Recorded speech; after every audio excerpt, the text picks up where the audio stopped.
পূর্বাশা দাস। হ্যাঁ আপনার নাম পূর্বাশা।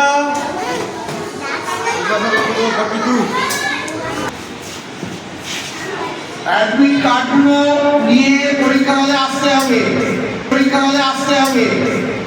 জন্ম সহকারে রাখবেন, কারণ এই অ্যাডমিট কার্ড শেষ দিন আমরা আপনার নিয়ে নেবো, আবার ফাইনাল পরীক্ষায় দেবো।